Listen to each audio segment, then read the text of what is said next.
Good morning, members. We have already formed a quorum. It is also time to start. I call the meeting to order.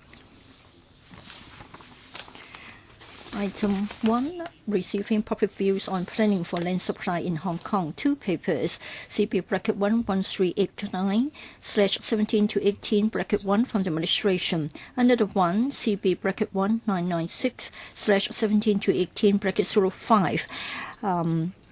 A background brief from the Secretariat. We've also got a booklet and pamphlet from the Task Force on Land Supply. I would like to invite the administration as well as the deputations and individuals to join us.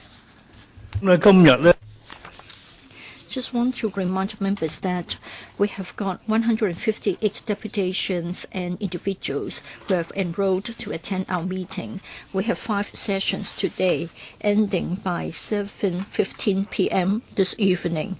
For each session, we have got around 2 hours with a 5-minute break in between. For the first and the second sessions, they will be held in the morning. Lunch break will take place between 12:55 p.m. and 2 p.m. For the third to the fifth sessions, they will be held between 2 p.m. and 7:10 p.m. In attendance, we have Mr. Michael Wong, Secretary for Development, as well as Mr. Stanley Wong, Chairman of the Task Force on Land Supply. Vice Chairman of the Task Force, Dr. Greg Wong. We have also got Ms. Doris Ho, Deputy Secretary for Development, and Ms. Cheryl Chow, PS for Planning and Lands.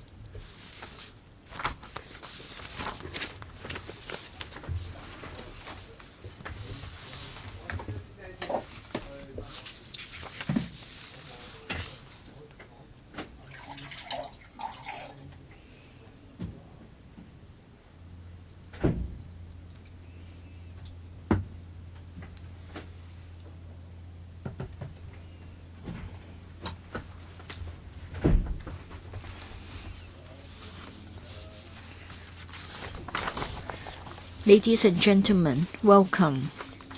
I'd like to welcome the deputations and individuals for your attendance. Just want to remind deputations and individuals that if you need, you can use the earpiece as well as the amplifier. Channel 0 for the floor, Channel 1 for Cantonese, Channel 2 for English, and Channel 3 for Putonghua. I have to inform individuals and deputations that for each of you, you have got 3 minutes to speak. We have got 158 of you. Therefore, I'll be very strict about the time management. So when your 3-minute limit is up, I have to ask you to stop. Your speech as well as your submission will not be covered by the safeguards under the Legislative Council Powers and Privileges Ordinance.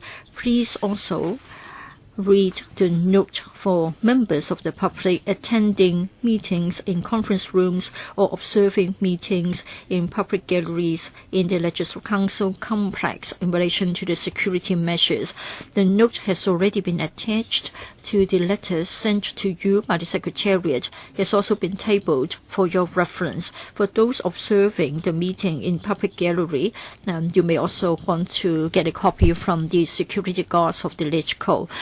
I would like to remind you that if you have got a copy of your script, please write down the name of your organization or your own name, and then later on when you leave the conference room, give it to us so that the staff members can give members for reference. In line with the sequence as indicated on the sitting plan, I'm going to give the floor to you. First of all, Designing Hong Kong, Mr. Paul Zimmerman. Chairman, members, members of the Task Force and Development Bureau, the supply pipeline of land, the pipeline of land supply that was disrupted by government following the SARS crisis in 2003 is slowly being restored. We don't need a land reserve. What we need is to restore that pipeline and maintain a regular supply of land rather than a large land reserve. The second thing that I'd like to point out is that what we need is to set a clear priority where that land supply is going to come from. It should not be that the task force and government come up with a multi-pronged approach without making a clear choice. Building an island in the middle of the sea, East Lantau metropolis, is going to suck up all the resources of government. And I don't mean money, because we have lots of it in Hong Kong. What I mean is the time that the bureaucrats have available to get work done. The time that the planning department has to make good plans. The time that the lands department has to negotiate with landowners and work through with the landowners and sort out the land issues. The time that we have within the highways department to construct roads. Do we construct roads to a new island? We still have to construct the roads into the new territories. Do we spend all our resources building new rail lines to a new island? Or do we fix the rail lines to the new territories and build the capacity that we need and that people are short? Where do we spend that limited resources that we have? We have seen already in the last number of years that when we asked the rail teams in Hong Kong, the MTR and the rail department, the transport department, to build a new rail network, that as soon as they do more than 2 lines, everything starts to go wrong. Because we do not have enough capacity to do everything at the same time. So we have to make clear choices. And that choice should be to fix up the new territories. We have 10,000 hectares of underutilized land. It's not just 700 hectares of specific brownfield sites. It is the entire new territories where we have underutilized land resources. Now we have some plans in the NDAs, but they're very slow to progress. Why? Because government does not have the resources to push them through. That must be the priority to resolve, to make sure we restore the pipeline, to make sure that the land becomes available, that we do have, that it is currently underutilized and used for bad purposes. Now for that requires hard work and concentration by government, and those resources should not be spread thinly over many different other potential land resources. So we need a choice, and the choice to be fixing up the new territories. Thank you. 下一位係陳寶瑩女士。Next, Ms. Chen Po-yi. Thank you, Mr. Chairman, ladies and gentlemen who are present. Today you have a long day and there are many participants. I'm sure that public officers in attendance and others do not actually have to be present because you are just here to listen. You will just be listening and you won't make any change. Now, Carrie Lam is our ultimate boss, and then as soon as she took office, she set up the task force and she started the big debate. And before the end of the consultation, she made it clear reclamation would not be the only option, but then it would be unavoidable. In other words, she has already said that the reclamation project, the grand plan, was already mooted when she was the Secretary for Development. Now, for this big debate on land supply, of course, reclamation will be regarded as important. You are interested in the East Lantau metropolis, giving us 1,000 hectares of land. So what is the point of having this debate? Carrie Lam said that she talked about this because she would like to show her political will, her determination. But in fact, this is a political task. Hong Kong has to develop the East Lantau metropolis so that we can be connected with the Bay Area of the mainland. So what are we going to do? I think the interest, the well-being of the people of Hong Kong are being sacrificed. Now, for us to have reclamation to create the ELM measuring 1,000 hectares of land, well, please look at the information. We are only in shortage of 1,200 hectares of land. And then in this big debate, many people have said that we do have land resources from other options. Say, for example, 1,000 hectares of land in the hands of the 4 major developers. If the administration is willing to resort to the land resumption ordinance, I'm sure we can fill the gap. For the remaining 200 hectares, just take back the Fanning Golf Course site. So how come that you say that we lack land? Many people have told you that we don't need reclamation. Well, reclamation will be very costly. It is estimated that If you look at the infrastructural costs, the rail link, etc., it will cost us $400 billion, half of our fiscal reserves. We've only got $1,000 billion in our reserves. So you're going to spend all our money, and yet it is not going to work for us. I think only the Chinese-funded enterprises will benefit. Now, for this land debate, I hope the administration will sort out one point. Now, we want to find land so that we can produce affordable housing for the people of Hong Kong. It is a humble request, a simple request. We just want housing. We want a roof over our heads. Thank you. Next, Mr. Zhao Lokhang. I think the task force should start the work again and talk to the protesters and the marchers. From day one, the LSD has already said that without much information available, it is a forced consultation. For 2030 plus, I think it was a wild guess saying that we lack 1,200 hectares of land.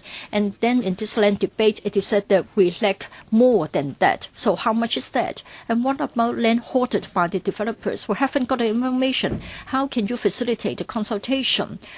Only 30% of the land available will be used to build HOS flats and their public rental flats. So is it a matter of uneven distribution or unjust allocation of resources?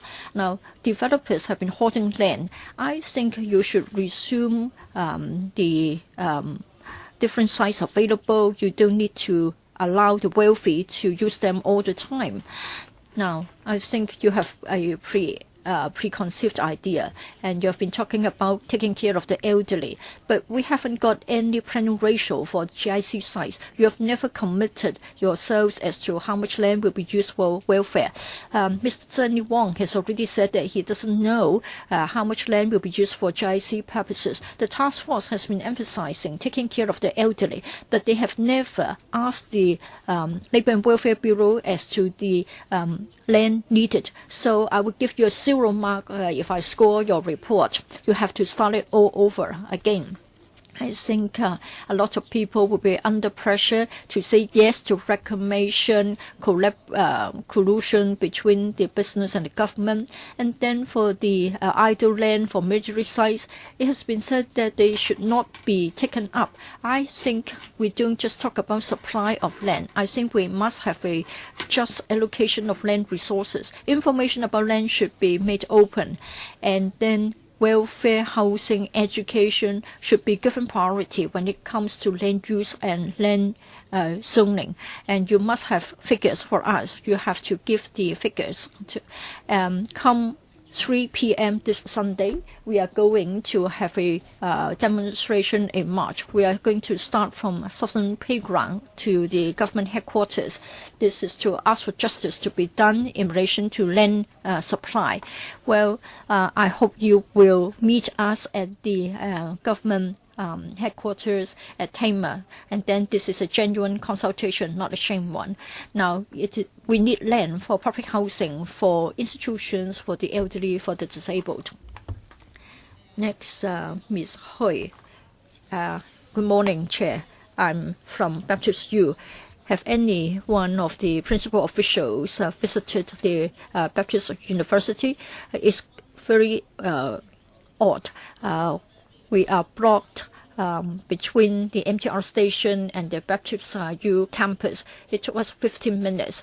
Well, in fact, many of us here are familiar with the geographical position. As a Baptist U student, I find it difficult to understand why we need a barracks next to our campus. What are we afraid of? Do we need protection with one country, two systems? It is reasonable to have the PLA stationed here. We have got between 8,000 and 10,000 soldiers in PLA, and then there are 2,700 hectares of land for the military use. In other words, 3,300 meters square per person. Now, for Mr. Lo Jiguang, he said that few of us have got 60 meters square per person at our home. So I don't know why the PLA should have so much per person, that is 3,300 meters square. And then for the Baptist U campus, we have got 5.6 hectares of land. In other words, for one camp, it can house 2 Baptist U campus. In year 2016-17, we got 10,598 students. In other words, the per person space is only 5.3 meters square. For the PLA, they are using 3,300 meters square per person, but for our students, 5.3 meters square only. For this year, the Baptist U cannot form a student union, but in the past we used to ask for the taking back of the military site. Now, of course, it has been said that it will be impossible to do anything to ask the government or the PLA to give way. Because according to the garrison law, if military sites in Hong Kong are not used for defense purpose, the site should be returned free of charge back to the SAR government. And there have been precedent cases, including the Rawwood Correctional Institutions, which is built on ex-military site. And when the Baptist U was upgraded to a university, a part of the barracks in the eastern portion of that barrack was given to the Baptist University for a campus. If we look at the questionnaire, there were 18 options. None of them mentioned recovering military barracks. If some of the land can be released, then Baptist U will be given more land for students. Next is the Temple San. Well, I'm a alumnus of Baptist U. I support that. Well, I would like to express our concern about the living conditions of the grassroots. Well, if someone can find a way to build more public rental housing through the land development, of course we won't object to it. But since the start of the public engagement exercise a few months ago, people started to understand what this is about. The options are there to make money for some people. For example, the golf club, the membership costs you tens of millions of dollars each, and they are saying that please don't take this money spinner away from me. We need the golf clubs for the elite field. So who stand to benefit from these options? We all understand what this is about. If we go for public-private partnership, then land can be developed through the provision of infrastructure by the government. We are talking about tens of billions of dollars in benefit for the chosen few. So this is really an exercise to reap the big profits. And some people are just interested in defending the vested interests. They are just asking for justifications to be accepted for land development and for profit. And the task force is not really looking into the real problems. We know that this is a war that we are not going to win. The consortium had the resources to create public opinion, to sway the government's decisions, and vested interests one by one declare their interests. And there are also members representing vested interests in the supply in the task force. But we in the community have no resources. We can only come out and tell people that this is a big lie. We have to shout and tell those who do not know the truth about the real picture. We don't need the task force to help us solve our problems. Well, if you really want to help, please legislate for a minimum per capita living space for everyone. And also land should not be used for the low-density luxury properties, but for the land but for housing developed by cooperatives for the general public. And we can have a mixed development in private land development sites, so that there will be public rental housing stays. We should give people a stable living environment in the long run. We should make sure that rent is commensurate with the quality of housing. Ms. Chen Wing-tung, the concerned group on subdivided units.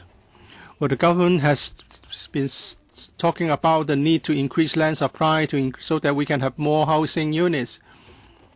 And they claim to be speaking on for the interests of subdivided unit tenants. Well, you are being hypocritical. We have to live in such appalling conditions. It's because there's no stable housing policy. The government has been advocating property ownership. When she resumed the office of the CE, Carrie Lam said she would promote home ownership. And now rent is escalating to a very unreasonable level, and property prices are so unaffordable. If you want to wait for public rental housing, the progress is so slow, and the waiting list is now a long queue with 270,000 people, and you might not even get one unit allocated to you before you die. The problem is is caused by the government, and the government has failed to promise us that the PRH projects will be given priority. Well, it's no use to increase land or the flour for the making of bread, so to speak, because the flour is not going to be supplied to the grassroots. What they get will be the breadcrumbs once the bread is made and consumed by some other people. We think the government should first of all take care of those on the PRH waiting list. There should be more PRH flats built, and also we should go for short-term quick solutions, and we should build the necessary community facilities on land close to the urban area, and we should resume the fanning golf course right away. We should not allow this private club to be the playground for rich people, and that is to say the 2,000 members only. The government should not be afraid of offending the rich people. They should be afraid of adverse public opinion arising from housing shortage. We have 723 hectares of brownfield sites. It's a big waste. And also we should have a land auction list compiled as soon as possible.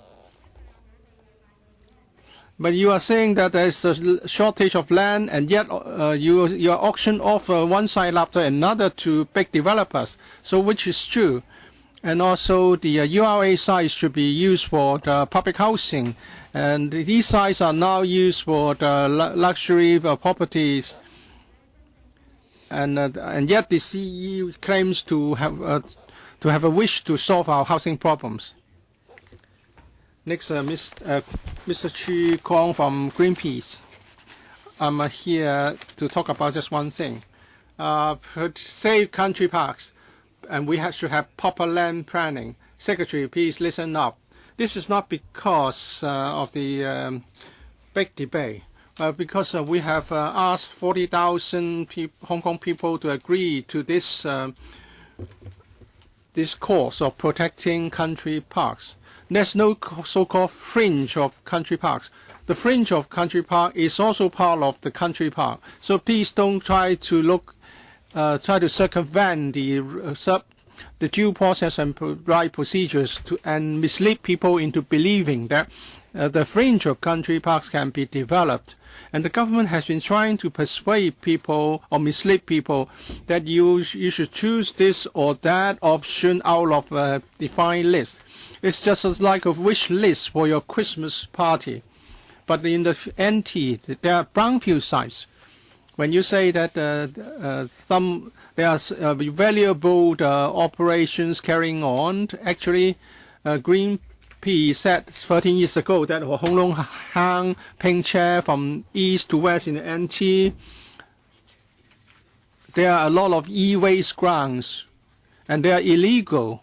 The operations are about disassembling the electronic appliances. We have visited the sites again.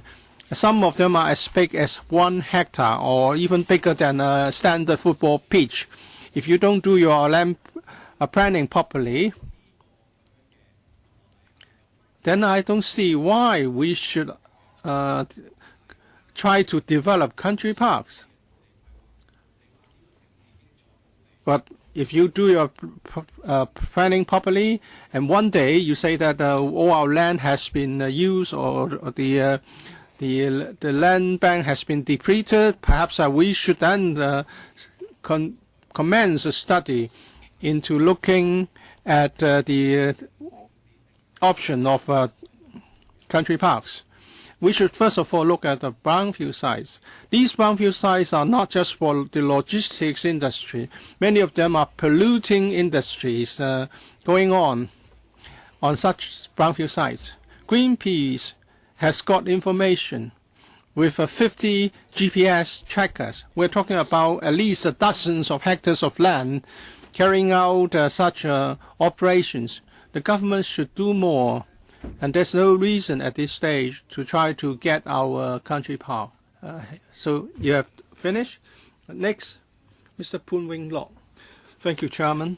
After the 5 months of consultation, we are very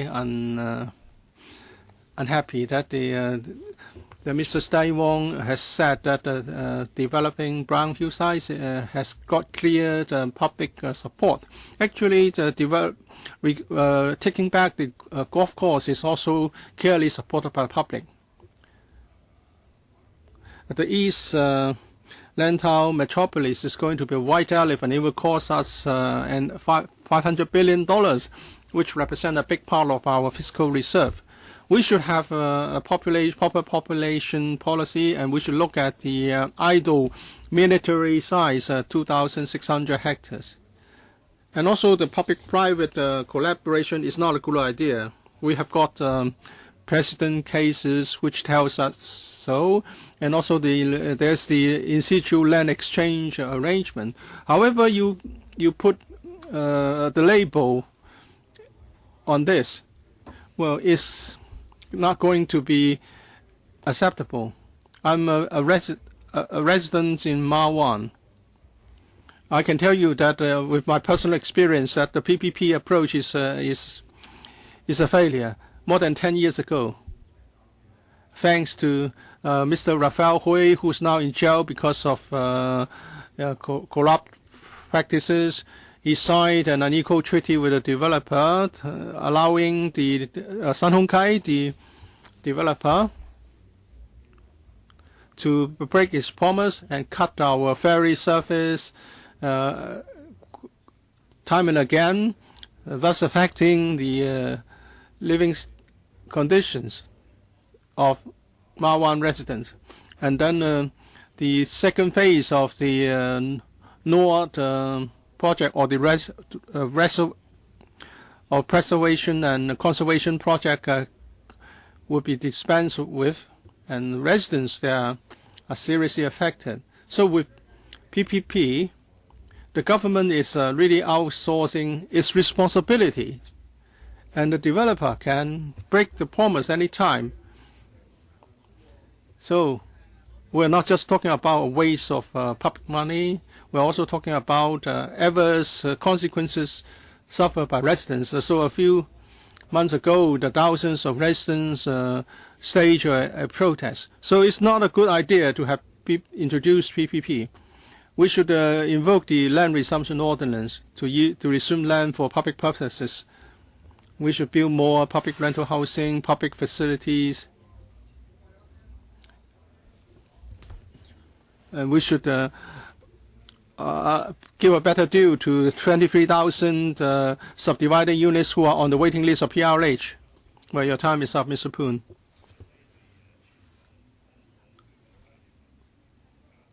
Next, Mr. Wong Kar-jun from the Alliance of Subdivided Unit Residents.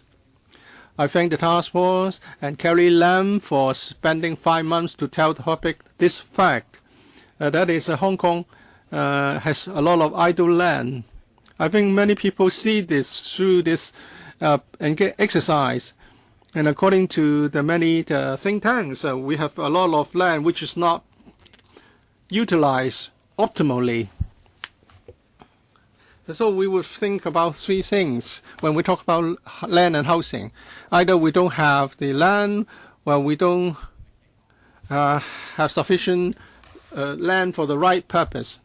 So therefore, they are they have the propensity to try to grab land for the purposes they have in mind. We've been talking about the private pressure ground leases, 400 and 500 hectares. The golf course alone takes up 172 hectares. Although I think apart from senior officials and the rich members, not many people can really enjoy this precious ground. Subdivided unit residents want to see something done quickly. We just suffer a typhoon, water seepage and damage is a common. Don't tell us that we have to wait for another 10 odd years. This lease for the golf course is due to expire in 2020. We can take it back for many purposes, such as homes for the elderly, public housing, and the like. It's always better to use the land for these meaningful purposes than to allow the field to have a golf course. And now the CE has claimed that there are 9 sites on the list that can be used for PLH, and then there are also URA sites. Well, yes, these sites are available for development, but it's just that they would all be given to private developers for development. And Mr. Stanley Wong Mr. Stanley Wong said that there was idle land not mentioned in the booklet for public engagement. And Mr. Stanley Wong said this public knowledge. Well, we wouldn't know if you are not in the list, if they are not in the list. And the government has got a policy problem. It's not a question of imbalance of demand and supply. We don't have anything to set a law to set the right standards of per capita living space and so on and so forth. Well, your time's up. Mr. Kwok Wing Kin, Chairman of the Labour Party. Well, this whole exercise tells us that they don't pay any attention to the justice of fair distribution of resources. It's said that Carrie Lam has got her own agenda. And it's said that the CE told the task force that whatever has to be done will be done, and land reclamation will certainly be one of the chosen option. So is it really that the government has got no better way to build more PRH? Actually, the subdivided unit residents are being used as a pawn in the whole discussion.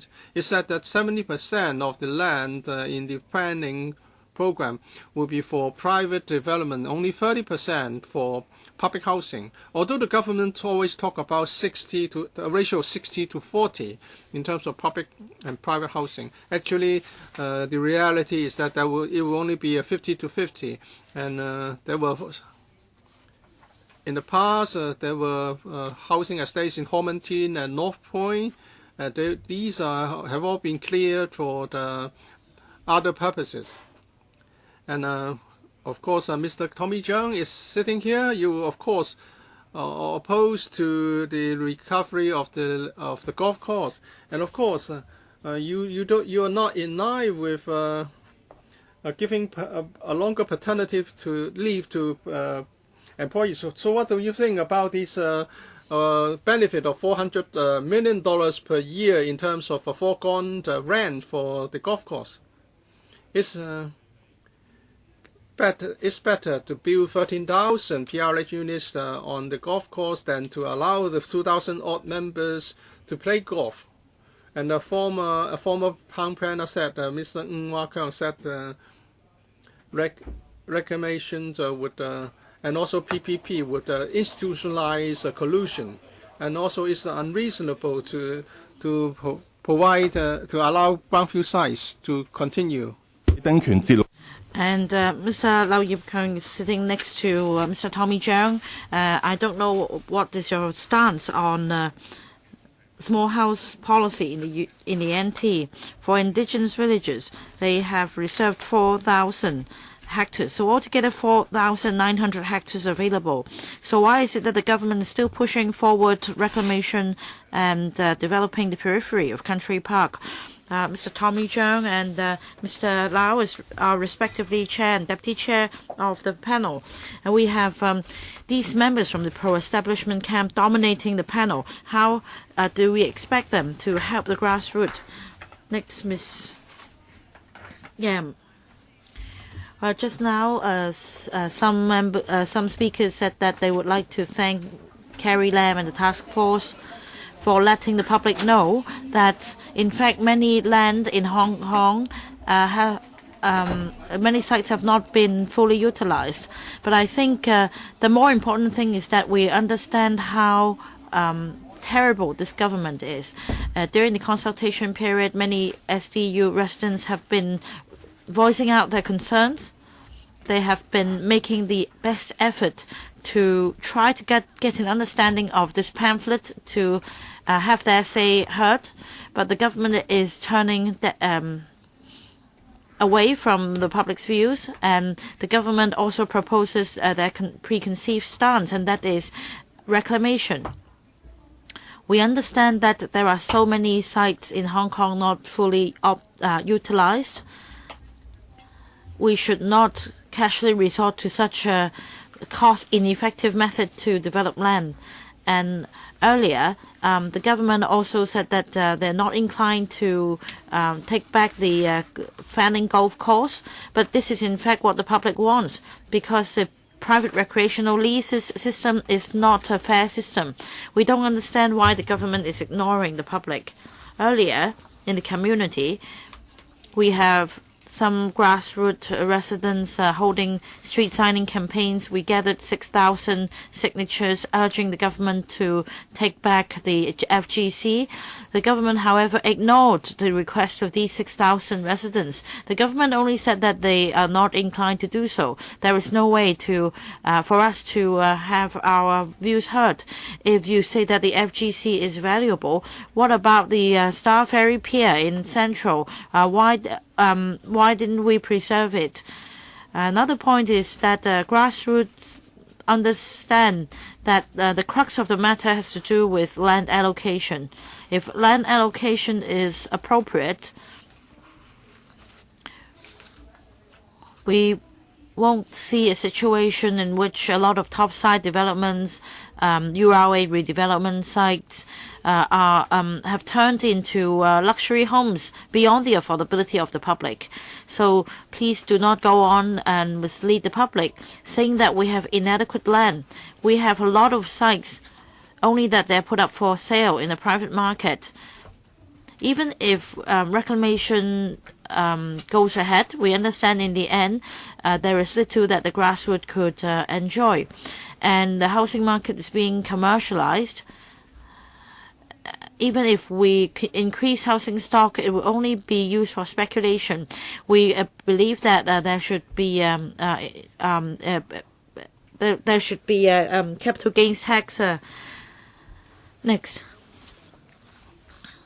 I'd like to express my view in terms of the consultation process and the land demand.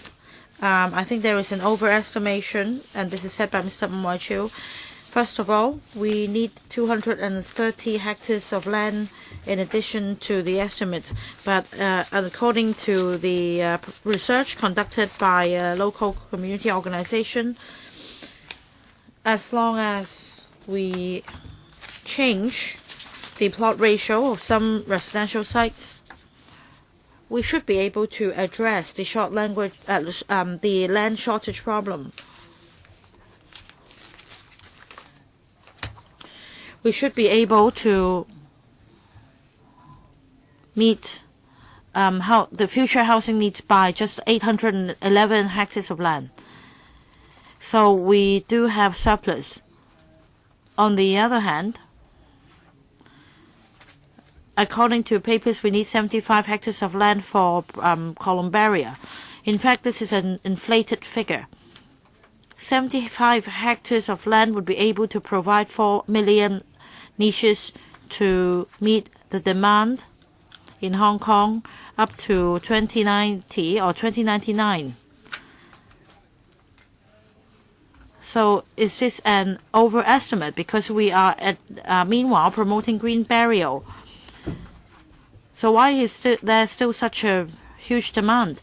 In terms of sewage treatment works, the Sharton sewage treatment works comprises 28 hectares, but it is said that we need 130 hectares.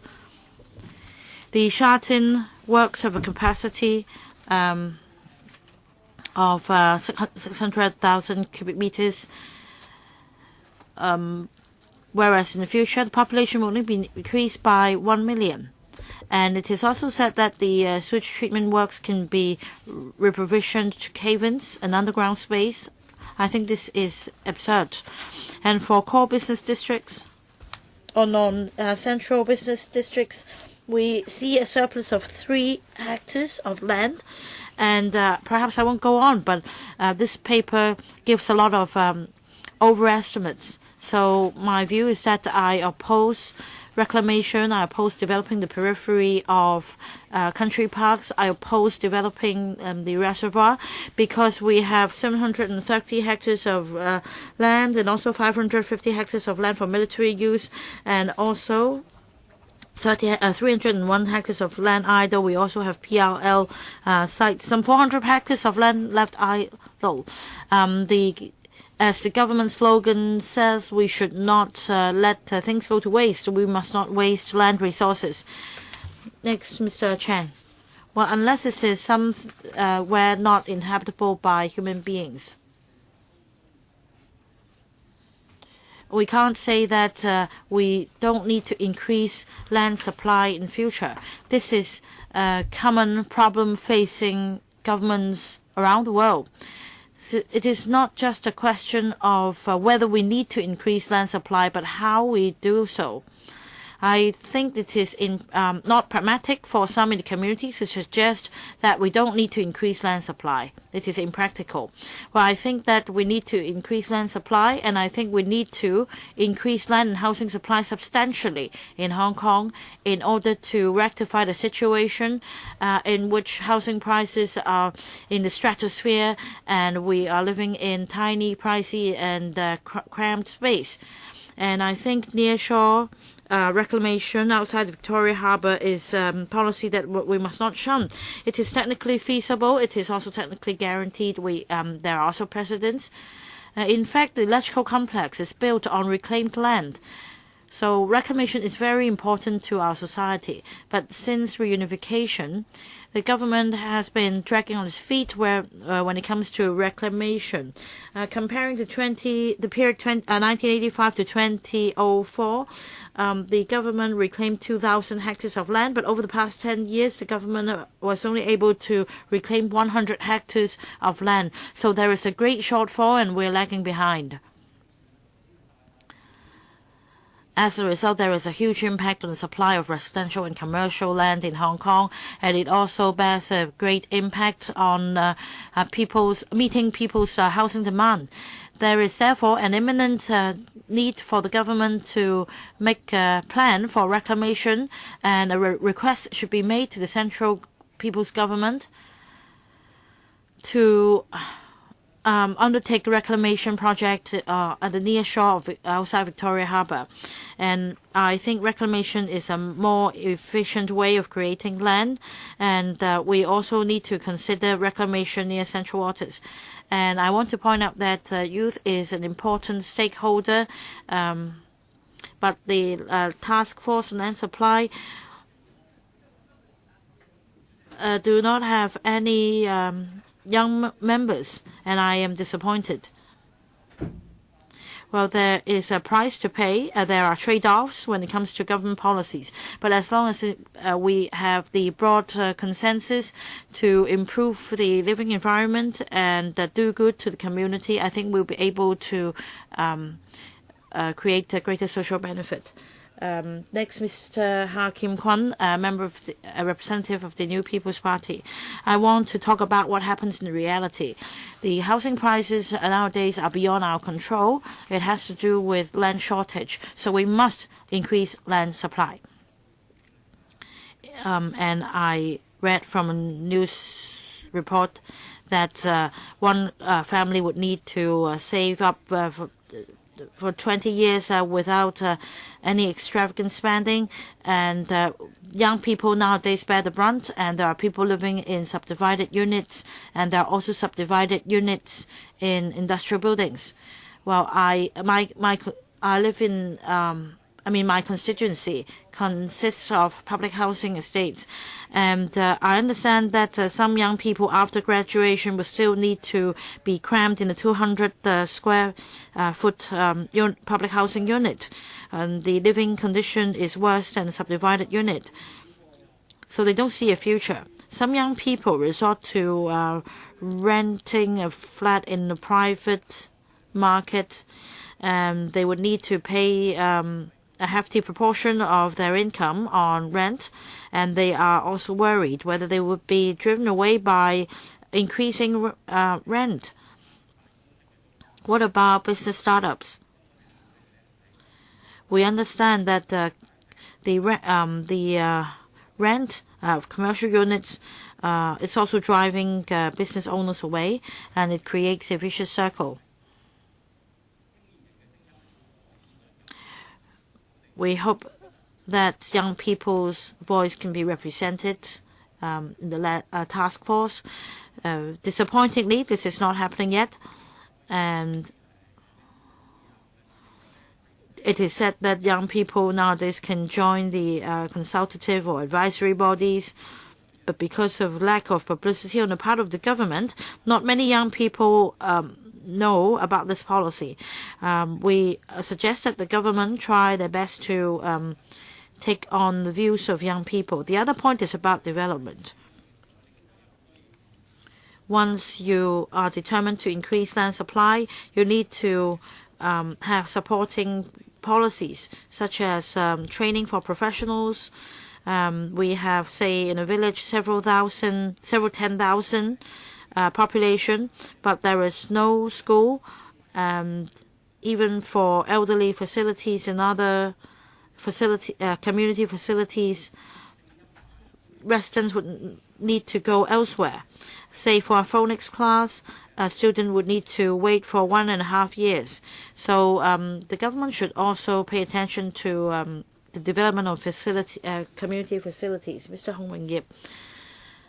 Land problem is imminent in Hong Kong. Because of lack of land, the development in Hong Kong is hindered, and young people don't find a roof over their head. The task force on land supply is set up. There have been consultation sessions to gauge public views. It's been more than a year. So far, I have not seen any positive help to resolving the problem. I think it has to do with how the consultations are conducted. As I read from the papers, all the 18 options involve very complicated technical details. Even when I read the task force website on the computer to go through all the 18 options, it has really taken me a lot of effort. I think that the task force and the government have the responsibility of explaining all the options to the public so that we can have an in-depth discussion. Unfortunately, the way the consultations are done is really lagging behind. We have roving exhibition panels and also web pages. But as far as the discussion forum is concerned, is dominated by those with vested interests, and there is no consensus in the discussion. So the government is wasting public coffers to on this ineffective and inefficient discussion.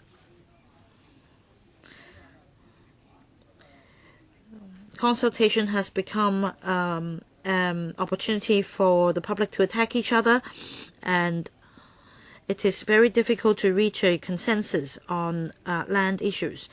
I think the government should have vision in terms of these major issues. Land is a major issue in Hong Kong, and I think the government and the task force should review and improve the consultation method. They should make good use of the remaining period of the consultation so as to build a consensus in the community. Only when we have a consensus will be able to resolve problems in the short, medium, and long term. We must eliminate infighting in the community. Mr. Chang Pak-yun. This consultation has to do with 18 land supply options, but I don't think they have addressed the concerns of young people, and because of the way the consultation is conducted, the public's concerns have not been effectively heard. First of all, it is very related to young people's development in the future, so young people's voice should be heard. But the task force is only composed of members from professional bodies, etc. They may not understand young people's vision and aspirations. And young people now have a stronger sense of conservation. So many young people oppose the options that may destroy the environment, such as reclamation and developing country parks. This consultation places a heavy focus on advertising without giving a chance for young people to have a rational and in-depth discussion. The government, I wonder whether the government is sincere in listening to young people's views. The task force engaged 2 consultancy firms at the cost of $4.86 and $3.35 million to launch publicity, whereas for all the land supply options, they contain very detailed and they contain the technical details. It cannot be easily explained. For example, in terms of public-private partnership, the government, since reunification, has not been very familiar with the mechanism, causing public access to be sold cheaply to the private market, such as the Hong Kong Peninsula. And there is also a suspicion of a transfer of benefit, such as the Link Reed incident. It's a waste of time and public money, and this is the young people's concern. I wonder whether the government has sincerely listened to their views and whether the government has carefully explained all the land supply options. Thank you. Next, Mr. Chen Wai-lun. Chairman, government officials, members, good morning. I am Chen Wai-lun, Community Development Officer of the New People's Party. Reclamation has all along been one major source of land supply, and it is inevitable that we need reclamation. Over the past 10 years, the government has only created 100 hectares of land through reclamation.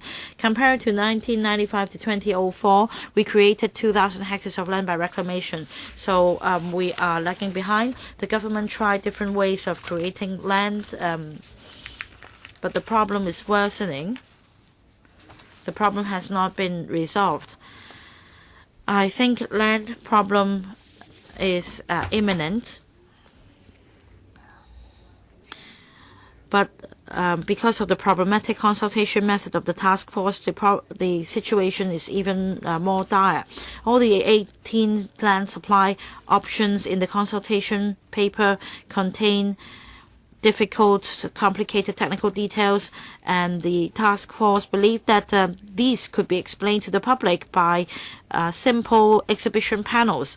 And they also dished out the questionnaires in the street to collect views. This is inefficient, and this is hindering a true dialogue with the government. The problem is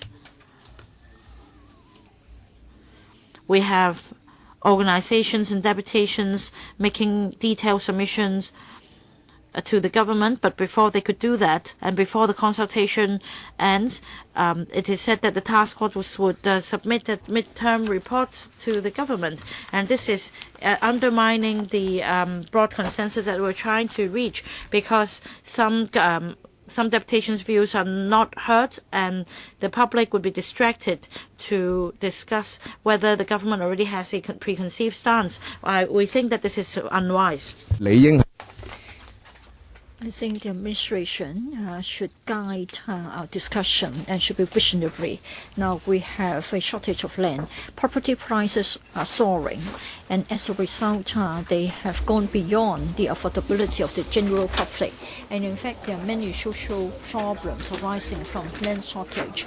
It is dividing the society. I think we cannot wait to find a solution. Therefore, I'm urging the administration to resort to reclamation and other points to solve the problem of housing shortage. And before we develop land for housing, I think there must be adequate support facilities so as to safeguard a certain quality of life. That's all from me. Next, Mr. Hahelo. No one will object to increasing land supply. It's a matter of effective and efficient land supply. We just want a decent flat. We don't want a luxury flat. We don't want to be victimized by bid rigging in building maintenance. Well, in fact, if you are really determined to resolve the problem of housing, you should give emphasis to public housing because it is more efficient. We've got 270,000 people on the waiting list for PRH. They're in subdivided units. They're suffering from exorbitant rents. So if we can solve the problem for them, then it means that the return on renting property will go down, and then property prices will come down, and then the prices will become more affordable. Now, the task force has said that the mix between public and private would be 6-4. But then for Kai Tak and also waterfront sites, 64% of the sites in Kai Tak are for private, and then for Tung Chung, 63%. And on the other hand, for Hong Shui Kiu and Kutong North, further away from the waterfront, they have private housing planned, but then not as much as in the other two sites I've referred to. The mix between public and private is sort of 50-50. Therefore, if we want to have a larger proportion of the land to be given to public housing, we should do this in the context of the ELM, the East Lantau Metropolis. Now, I know that in terms of the number of flats, there will be 60% going to public and 40% going to a private. But in terms of the size of the land, it is the other way round. I think if we swap it, in other words, we can vindicate 6-4 ratio. Then, in fact, the number of flats produced will be 80% for public, 20% for private. And we need to prioritize our development projects, and we need to be cost effective. I think Mr. Stanley Wong would know that development of the Fanning Golf Course, developing the brownfield sites have public support, and it is cost effective. It will be $1,000 per square foot, and also the only problem would be dealing with the water mains for the Dongjiang water. And of course, we should take back the land hoarded by developers, and lower priorities should be given to developing the peripheral sites of the country parks. And then reclamation will be costly, $500 billion. It should be accorded a lower priority. Thank you. Ms. Yun. Well, the task force has always said that the consultation, does not have any preconceived ideas. However, we can see for ourselves that they are only interested in housing supply, and they have never talked about the welfare needs in terms of land allocation. Please note the figures. 18 years waiting time for severely disabled, intellectually disabled. 7 years for waiting for a residential home for the elderly. And then, in fact, every year, 6,000 elderly persons die without getting to their turn. And then for childcare, those between 0 and 2, they need there are 20,000 of them who need a place in a childcare home. And in fact, in the year 2009, we were told that we need 18 mental health centers, but we haven't got all of them. And then I understand that the task force has talked about GIC sites, but we never know how much out of that will be given to the welfare sector. Services for the elderly, children, mentally ex-mental patients, as well as the intellectually disabled. We don't know how much land will be allocated to meet the needs. And then the most amazing point is that the Labour and Welfare Bureau has never talked about how to arrive at a 0 waiting time target. The task force has not been able to tell us when, how much, and how the targets will be met. We have just been asked to support blindly their efforts to identify land. And Carrie Lam has already talked about reclamation being the preferred option. And Mr. Lam Jing-choi, chair of the Elderly Commission, has come out eagerly to support his boss. Well, he's been clever and tricky there. He talked about elderly services, and then towards the end of the article, he supported the reclamation for the East Lantau metropolis. And he has also said that if the land yielded would not be suitable for residential housing, then it will be used for elderly services. That's unless it is being given up by the developers, it would not be used for housing the elderly. Now, even if you go there, it means that the children will have to take a long journey to come to visit you. Now, the disadvantage, the elderly, as well as hundreds of thousands of carers, currently they're living in the community, they get sufficient and adequate community services. I think this is also one of our basic human rights. This should be addressed. Thank you. Next, Mr. Lai Ming-zha, Sai Kung District Council member. I'm also a member of the New Democrats. I think we need to take care of the grassroots when it comes to housing policies. I think a lot of them have said that it is not a matter of shortage of land supply. It's a matter of allocation of sites for residential users. It is getting more and more difficult to be rehoused in public housing. I think it's a matter of justice. I think the debate is such that the interests of the privileged class will not be sacrificed. They are now looking at the country parks. I think we should talk about taking back the offending golf course, also the sites granted under the private recreational leases. I think that's more cost effective. We should revoke the land resumption ordinance and try to recover the idle agricultural land. It is only when all such sources cannot give us sufficient land, then we talk about artificial islands, reclamation, among other options that would destroy our environment. Now, in fact, a lot of issues close to our heart have been forgotten in this debate. We just doubt whether our housing problem can be resolved. Say, for example, military sites have not been touched in the consultation exercise. In fact, they take up a lot of our land. I think we should talk to the Beijing government. We lack land, and some of them should be released for our use. In fact, all of them should be developed for housing purposes so that we have affordable housing. I think we should not allow properties to become a tool of speculation. We like to learn from Singapore. 80% of the citizens live in public housing, and they don't mind having public housing being provided along the beautiful waterfront. And in fact, we should have 70% of the new land devoted to public housing, and there should be restrictions on overseas property buyers. They should not be allowed to buy first-hand properties, so that we can safeguard the interests of the Hong Kong property owners. We need to take a look at the population policy. Now, we know that we lack land, so do we still want to keep the 150 daily quota of new immigrants? I think we should be able to have a say in that.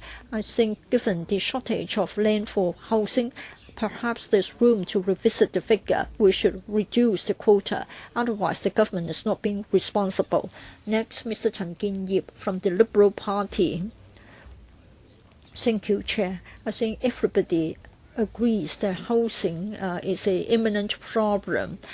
Now, it is said that we should recover the sites under the private recreational lease for housing. But then I don't think we should overlook the needs of the sport sector. For the funding, of course, it is said that the site should be recovered. But what about infrastructural support? Can we actually build houses there, and is it a suitable housing site? Now, if there is an increase in population and yet the sewage system and the transport network cannot cope, then what is going to happen? In fact, the MTR network is already saturated, and I think on top of that, there is the question of resumption. We have a lot of old and rare and valuable trees within the Fanling Golf Course, so we should think twice. I think the government should be prudent, and the government should come up with a comprehensive review. And we need to be pragmatic when we look at the options, and we should take care of the interests and needs of different sectors of the community. Now, for reclamation, I think it is 40 to 60% lower than land resumption. And in fact, the cost will be lower, and the price of the properties thereon will be lower accordingly, and we can have planning afresh, and then we can provide all the necessary facilities. There will be a very good opportunity to have optimal planning. And then I would like to talk about the question that this option means that we don't need to resort to land resumption, we don't need to take care of other transport problems. But of course, we're aware of the environmental impact as well as the degradation of the marine environment. The government should make a balance, should balance the different options. We should be aware of the impact of reclamation. There should be compensation, say for example, Marine Protection Fund, so that there will be levy on the construction projects, and there should be compensation for losses as a result of reclamation. If you do that, it will get more popular support. Thank you. Next, Ms. Magabo. Thank you, Chair. Well, there are many options in the report, like reclamation and also peripheral land of the country parks to be considered. I think they will destroy the environment. I object to that. We want to protect the environment. We want to protect the Chinese white dolphins. It is said that we are being unrealistic. But then they say that human beings should be taken care of instead of giving priority to the waters as well as the trees. Now, reclamation is not going to give us land for housing our citizens. For Longgutan, is for industrial, and then for Qingyi, for other purposes. For Xiuhouwan, yes, it's for housing, but we never know how much for public rental housing. For the ELM, it is planned as the third CBD. So how much land will be used for welfare, health, medical, and housing purposes? Now, it is said that reclamation can be carried out in an environmentally friendly way. I don't think so. You can never do that. When you dredge the seabed, it will cause permanent damage to the seabed. You need marine sand to reclaim land. You are not going to use the sand from Cyclone. You are going to source it from other Asian countries. So it is a matter of destroying others' environment as well as our own environment. And then what about our coastline? I don't think our coastline, once destroyed, can be restored. Even if you plant mangrove, I think the marine life will be affected. So the mitigatory measures won't work. Now the global temperature is rising, and in fact we are getting more and more cases of extreme weather.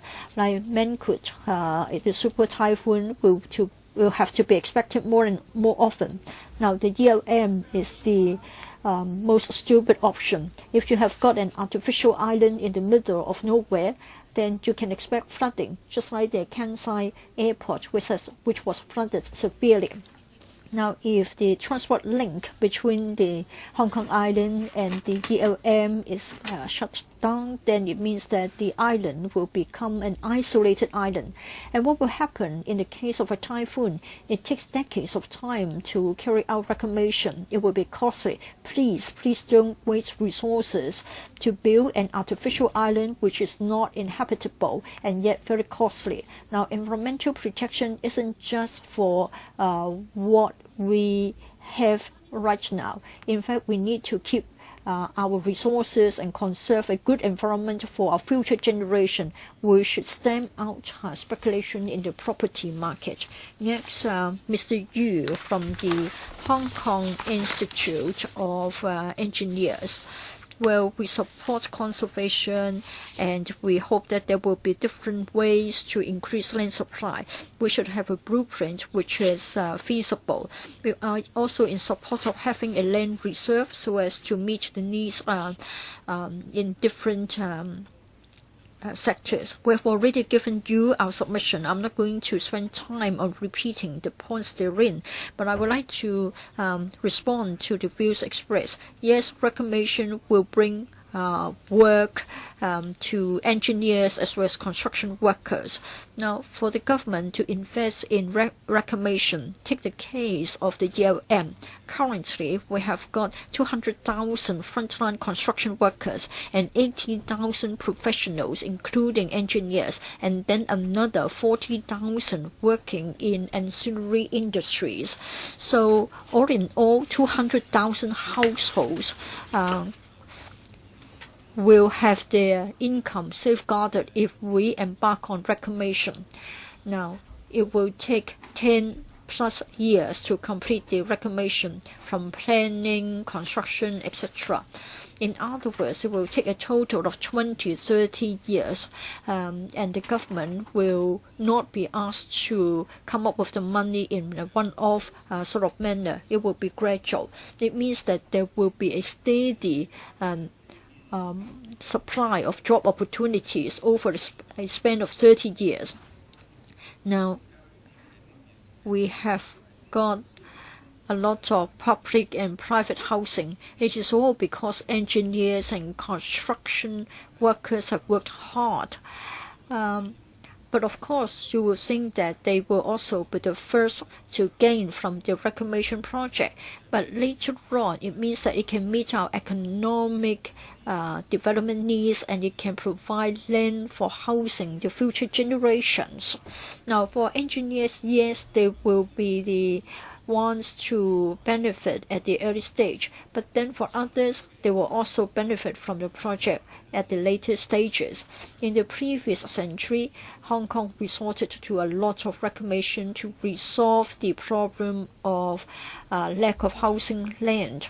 Now, since year 2000, the government has stopped reclamation. As a result, we have to live with the problem of severe shortage of land. Property prices increase as a result. For long-term development, we need reclamation to create land. It is imminent. We must do this to solve the problem. Thank you. Next, we have WWF, Ms. Lee Mei-Hua. Good morning. The ocean and the environment are important, and we need to combat global warming and climate change. If we damage the environment, the next generation will suffer, no matter how much we can gain monetarily or financially. The loss of marine habitat will mean that some marine species will lose their living environment. If we have natural coastline, we can mitigate the adverse impact of climate change. And also we can, if we have a reclamation, there will be long-term consequences in that pollutants cannot be dispersed effectively. The Chinese government understands this. Therefore, in 2014, the State Council issued a notice to regulate reclamation. So apart from ecologically sensitive sites, it's also been pointed out that apart from important strategic national development programs, no reclamation will be allowed. Many countries are now interested in sustainable development. They would look at the preservation of the natural environment first. What is lacking in Hong Kong is proper planning, which should balance development and conservation. In order to protect the valuable environment, there should be proper marine environment planning so that we can understand where the development can take place. Marine parks can provide our biodiversity, and that it can also adjust the climate. And if we develop the country parks, we would affect the integrity of our country parks. And there's no so-called periphery of our country parks. And the time taken will be at least 15 years. It will not be good enough for our long-term or our short-term housing shortage. To address short-term housing problem, we believe that brownfield sites should be developed first. According to a local concern group, we have 1,200 hectares of brownfield sites. Many of them are in adjoining positions. We should develop these sites so that we can have 230 hectares. And for Hong Tai Shan, so the brownfield site is of a size of 71 hectares, and the infrastructure is there. So if we develop the site, we can tidy up the brownfield site operations in NT. WWF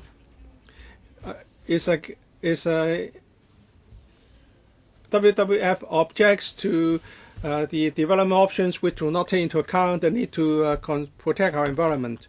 Ms. Choi Ho-yi. I'm a resident of Island West, Hong Kong Island West. My neighbors and I are very disappointed by the sloppy fashion of the consultation and public engagement exercise.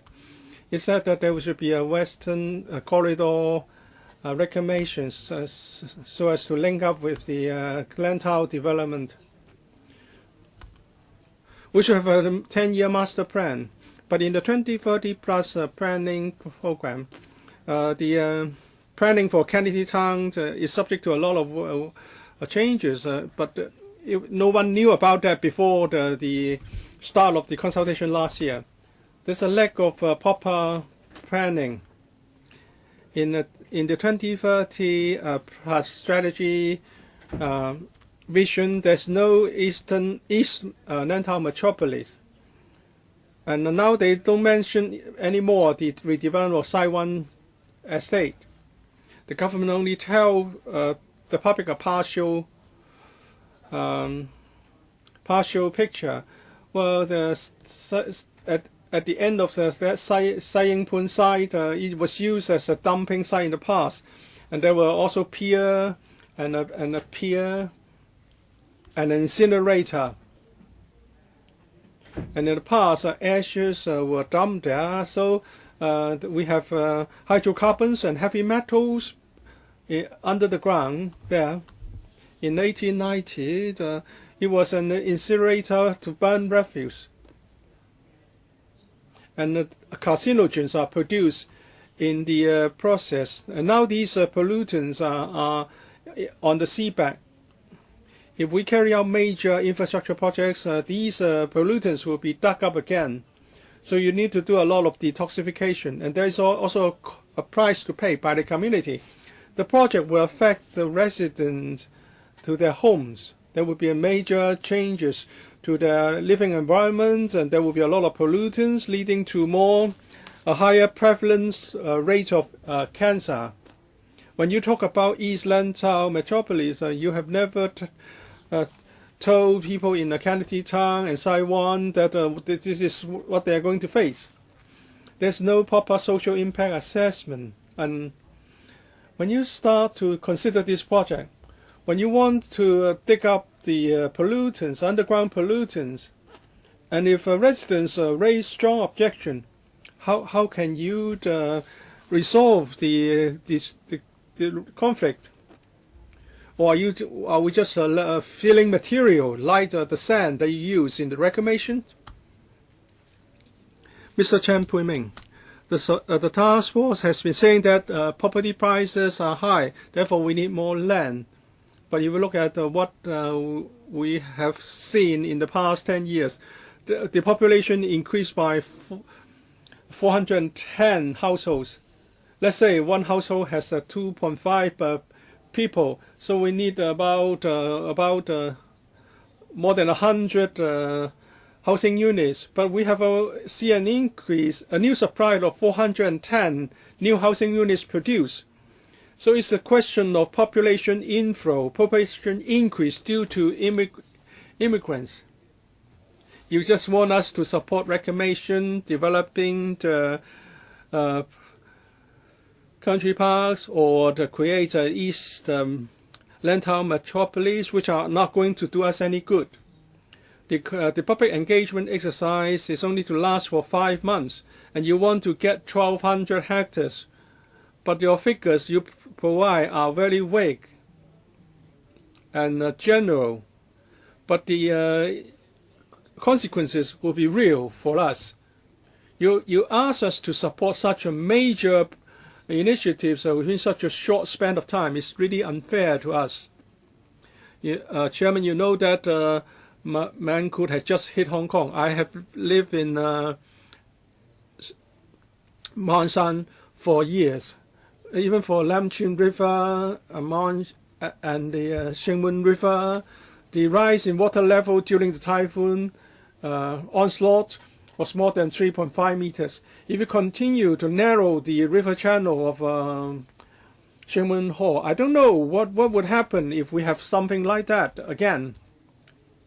Would this task force be held responsible for any loss we incur in the future with a typhoon like this, or would the sea do the same? After the typhoon, NTEs was paralyzed, and now after the new railway extension is completed, the East Rail would see a reduction of the number of train compartments from 12 to 9. So we need to build in NTEs. There are also the PRH and HOS projects in the 410. And then another 30,000 will move to Mong Shan, and you are going to provide 40,000 more jobs. Can NTEs cope with such increases? I don't know whether NTE's residents have offended you in any way. And even after this typhoon, there's still the talk of reclamation there. I hope our interests will be properly looked after. Mr. Yong Wing Chow, if I ask you to look at this glass of water. It seems that it's easy to get the water, just turn on the tap. Mr. Wong, the Secretary for Development, understands this because WSD, Water Supplies Department, is under his bureau. But I would say that water doesn't come by easily. People have been asking for, have been saying that country parks can be developed. But do you know that there's an overlapping of water gathering grounds and country parks? Why do we have the country parks? It's because we need to protect our water sources. And if the sources are polluted, it's not going to good for your health if you drink the water. When the task force said that the periphery of country parks might be developed, when the periphery is taken away, you have then another chance to develop the new periphery, and there will be a gradual erosion of our country parks. Thereby, our quality, very good water gathering grounds will be gradually taken away. And when East River water supply is insufficient, and we want to go for desalination, and now we have a natural reservoir there, and if we want to develop the Profikov reservoir, then what would happen to our water supply? And also, we need to consider the ratio between public and private housing, and it's along the line mentioned by Mr. Chen. We have a reclamation land for Science Park Phase 4, and since the Phase 4 development was scrapped, and now the land is used for new residential developments. But the very valuable land is used for private housing, not for public housing. And now you want to do reclamation in Ma Liu Shui. Well, those sites are very good, and you are saying that there will be a 60 to 40 ratio between the public and private housing. But you are talking about housing units, not land size. But can we not build more public housing units so that we can allocate these units to those who need? And turning to brownfield sites, these are sites which are already undermined. It doesn't have these sites don't have the infrastructure. And after typhoon, we see a lot of flooding. Even though the DSD under Mr. Wong's bureau has done its very best. Mr. Lam Chi-Chang from DAB.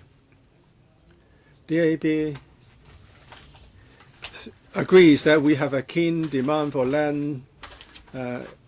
Take public housing as an example. We have the long-term public housing strategy for a long time, and now we need land for 280,000 PRH units, but there's still a shortage of land for 40,000 of them. So DAB agrees that we should have a multi-pronged and more comprehensive approach to develop land to meet demands for different uses. We should have sufficient land for public housing and private housing, increase the per capita living space, and to cope with population aging and the need for more welfare facilities, so as to promote the innovation and development of our economy. We are talking about thousands of hectares of land, so we cannot rely on just one or two land development options. So with respect to the options presented by the land supply, I think we should assess their priorities in accordance with three principles. First, big size first before small size, because the demand is keen. We should give priority to options that can produce a lot of land. We have proposed brownfield site development, set up new DA, and also through PPP that develop the private agricultural land and the reclamation outside Victoria Park, and develop the periphery of country parks under certain conditions. And second principle is that we should not affect people's choices. In the past 5 years, the experience has told us that in developed areas, and you want to develop more sites, within the developed area is not going to be very effective. You don't want to insert small buildings in the vacant space that is not going to be very productive. If we look at Mount Anshan, there would be reclamations would create a lot of unacceptable consequences, and the government should not try to ram it through. And secondly, we should look at the difficulties in land formation and the costs. We should look at the cost-benefit of different options.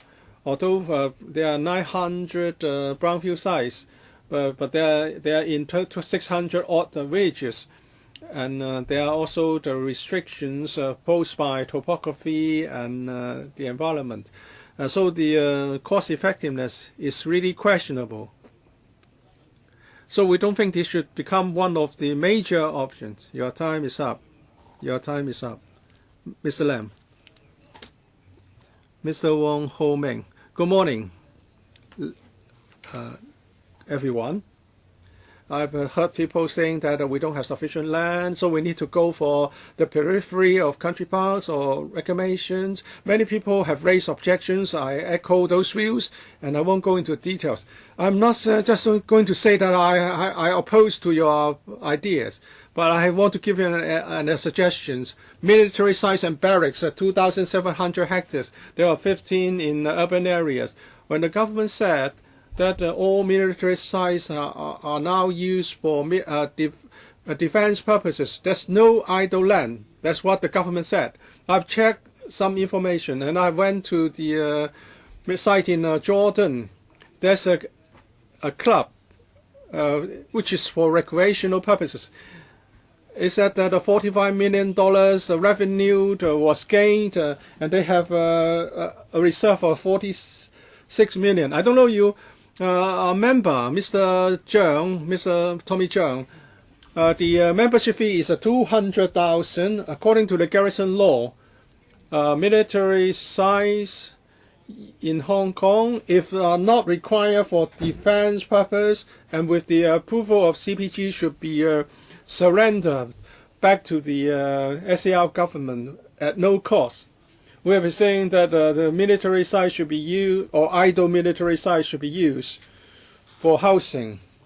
But the United Service Recreation Club is not there for defense purpose. It's a recreational club, and it's not for ordinary people. It's for members, rich people who can afford to pay $200,000 in membership fee. So my question is it that we don't have land, or is the land just given to the rich and the rich people?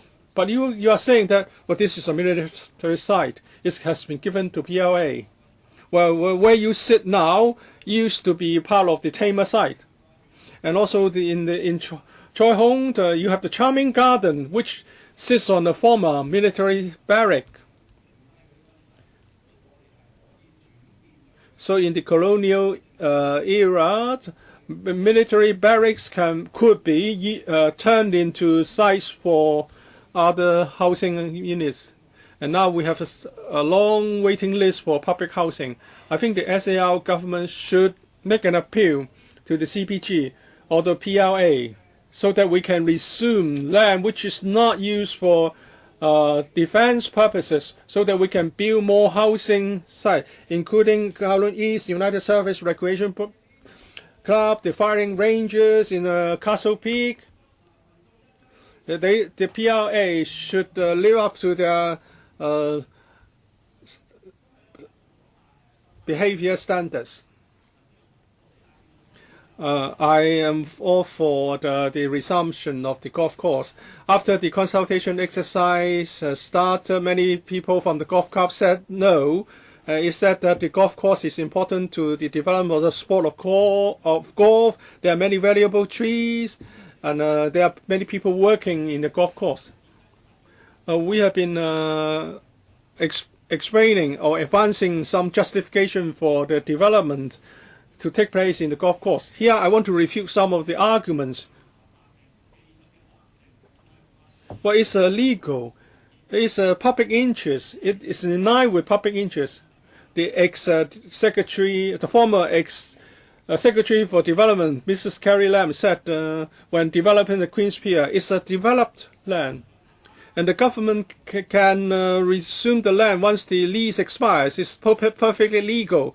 And the government has looked at different sites. And this particular option would affect the lease, the fewest number of residents. It's said by Eva Jiang when Choi Yun-chin was selected for development. And they said that if no one wants to move to make land available, then there's no development which can take place. It's what the government said. It's said by Mr. Wong, Michael Wong here, when developing another site. But this time, the government is going to listen to people from the golf course saying that they will not move. Why is it that you can demolish the village in the northeast of Choi Yun-chin? Because the daily expenses of the golfers would be more than what the farmers can earn in a day. Mrs. Carrie Lam, when she was the former Secretary for Development, said that it was difficult to balance the interests. But when it comes to conservation, the government only seeks to protect the rich, the golf course for their recreational purpose, etc. And if we do not consider the balancing exercise, it is only conservation for the well-off. Poor people bear the brunt under the government's policy. We demand that the Fanning Golf Course be taken back at once, and the land resumption ordinance should be invoked for land to be used for residential care homes and other community facilities, whereas the rich and powerful have land for speculation. We need land for housing. Mr. Wong, Secretary, would you like to give a consolidated response? Yes, I'd like to share with the public the government's policy and the views.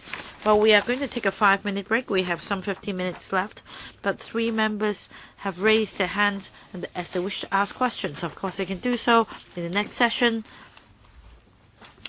I do hope that, meanwhile, you can be succinct and focused in your response. We're here to listen to deputations' views, and that's our purpose. As such, I'm not going to start a debate here, but I'd like to reiterate some important points and clarify some facts. First, on public-private housing mix, and if you have been following the government's policy in terms of planning, we have placed a lot of emphasis on public housing. On planning matters, we have 210 sites, and we are using infill sites. For Kutong North, Fanning North, we have 60,000 flats coming on stream, but before that, we're going to increase development intensity in a number of areas. Well, there are disadvantages, but I want to point out that we have over 70% of the total sites for public housing. And for 26 sites that have recently been identified, in fact, we have increased the public housing ratio to 80%. For Kutong North, Fanning North, we have reviewed the development intensity, and we are planning to increase it further. The original planning is 60,000, and we're going to increase it to 72,000, and the additional flats, some 12,000 will be used for public housing. And for Kai Tak, we have at Anderson Road, we have 19 sites providing some 11 or 12,000 flats, all for PRH units. You may question our figures. Why is it that from the figures private housing still constitutes a larger mix? Well, that may be the case for previous years, but in recent years, if you take a look at government policies, you should understand that there has been a change. And I'd like to share with you another point. When it comes to a development area, Sha Tin, Kutong North, Fanning North, if you take a look at land distribution, say 100 hectares of land, how much of the land can be used for housing development? Just 30% or so. What about the remaining 60%? Roads, community facilities, hospitals, sewage treatment works, all sorts of facilities. They are for use by everyone. So for the remaining 60-70% of land, they are put to use for everybody.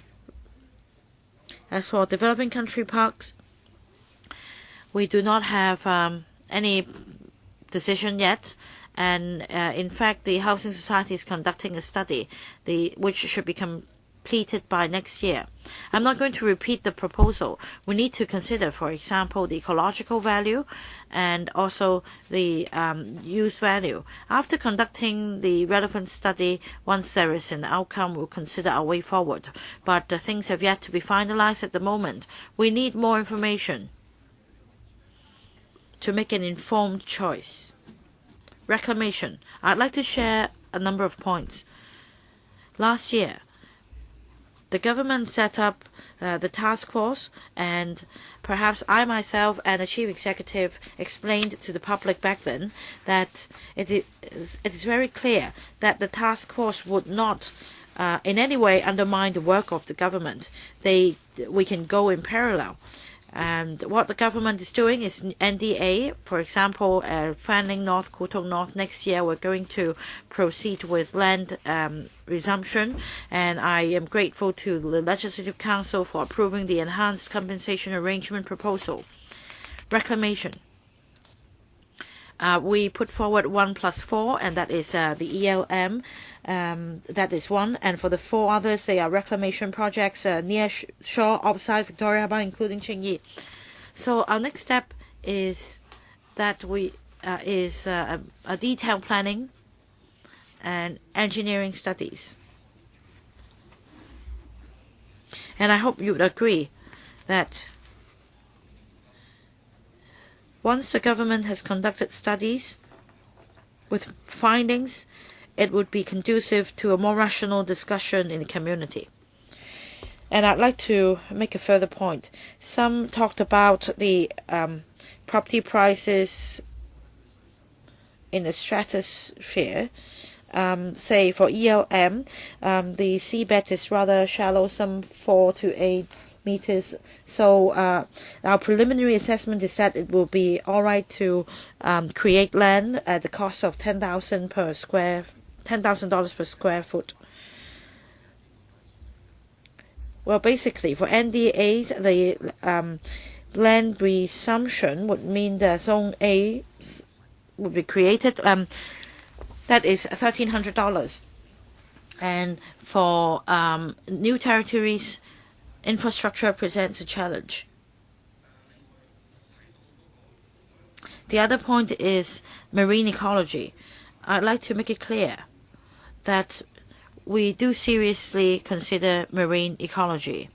Before proceeding with any reclamation works, we need to complete EIAs, the impact assessments, and we also have the necessary organizations as gatekeepers.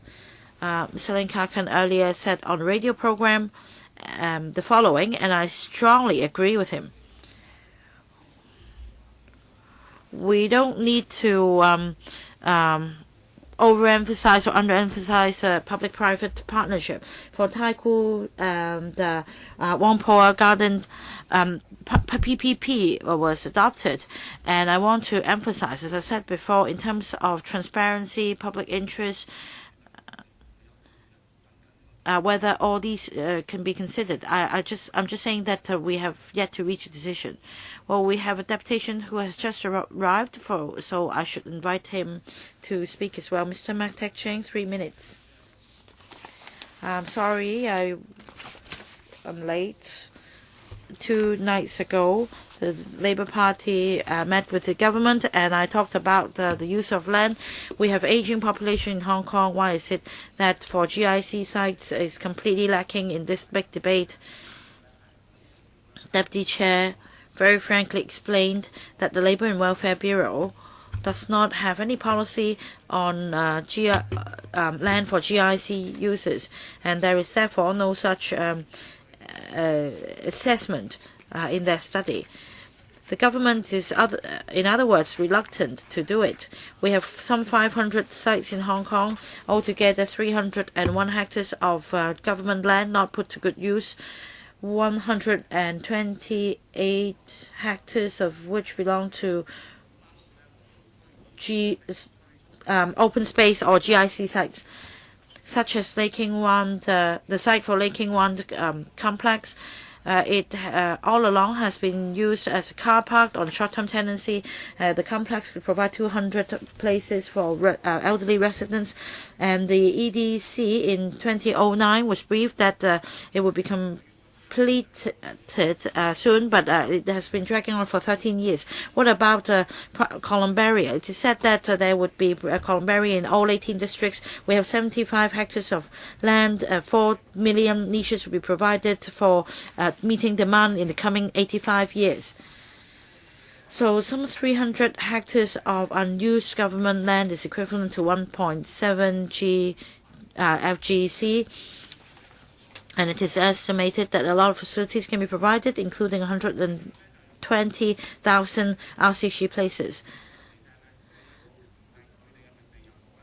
And we were told that it is not their mission to look for sites for urban redevelopment. In fact, all these are situated in urban districts. Many owners would like to have their flats acquired at a very reasonable price for redevelopment into public housing.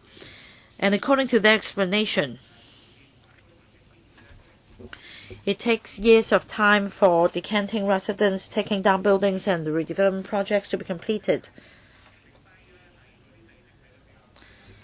And many of these sites have been redeveloped. Only sites with very low plot ratios are left, and they cannot produce a lot of flats. The URA only have eyes on money, and it has a different objective. Many sites resumed for redevelopment are turned into luxury homes. So I'm sorry, your time is up, Mr. Wong. Chairman. Thank you, Chairman. First of all, I thank the 31 deputations and members of the public for coming here to express their views today. As mentioned just now,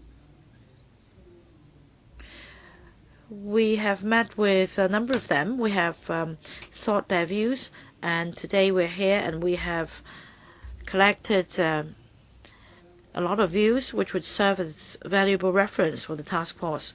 I would like to talk about the 4-month consultation. We are towards the end of the consultation period, and we have more than 180 consultation sessions. We have myriads of channels of public engagement exercises and consultation fora. And I want to mention that 10 sessions in the community were organized with the help of the Youth Commission, and members and myself also took part in over 20 exchange sessions with secondary school students, especially those in secondary form 4 to 6. We hope that through multiple channels we can discuss with the community and we can reach out to the community. A number of deputations just now referred to our next generation, our young people, because they will be the future users of our land. And in the 18 districts altogether, we are going to hold over 40 roving exhibitions so that we can reach out to local communities to listen to the views of the public. We have so many options on land supply. Are they complex? Indeed, they are, because we are facing a very complex and long-standing problem in Hong Kong. Among the options, many of them involve rather technical matters. Having conducted so many consultation sessions and having collected views from local residents, we realize that the local community's views should be treasured, because all the participants have been very devoted about the matter. So I think we can leverage on local wisdom, and we can engage the whole community in resolving the problem of land shortage.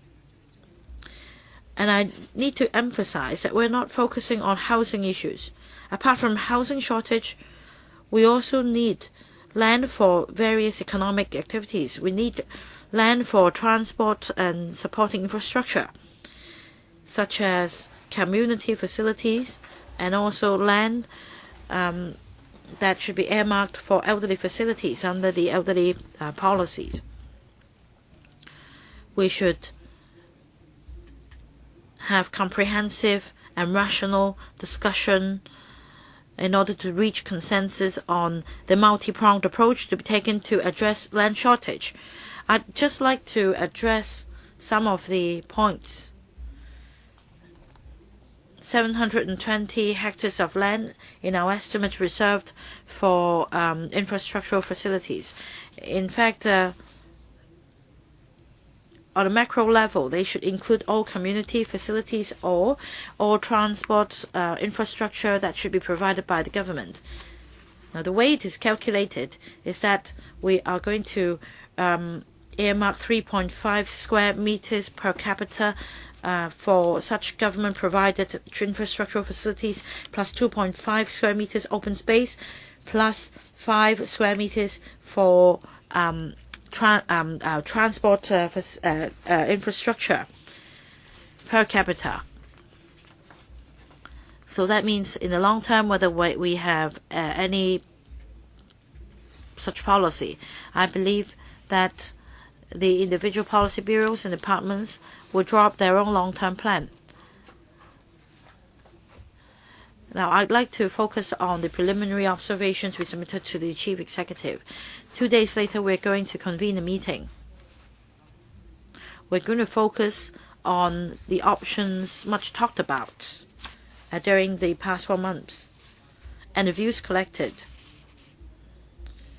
The views collected from various consultation sessions. We're going to form a preliminary observation which will be submitted to the Chief Executive on a number of options.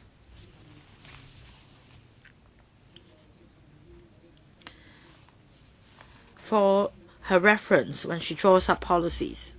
Finally, the task force has not begun compiling any report. I'd like to make it clear.